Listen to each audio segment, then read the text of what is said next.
3 ஜுமாக்களை தவறவிட்டால் என்ன நடக்கும் தெரியுமா? அஸ்ஸலாமு அலைக்கும்.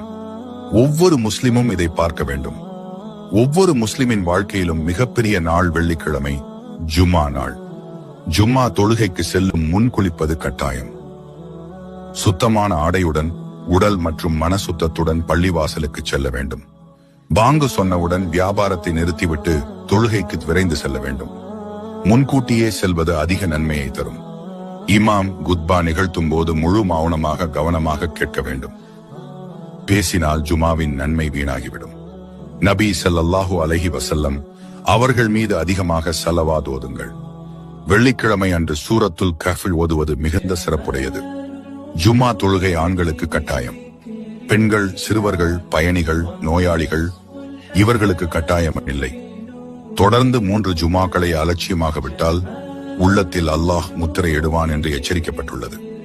அல்லாஹ் நமக்கு ஜும்மா நாளின் அருளை முழுமையாக பெற தௌஃபீக் வழங்குவானாக. ஆமீன்.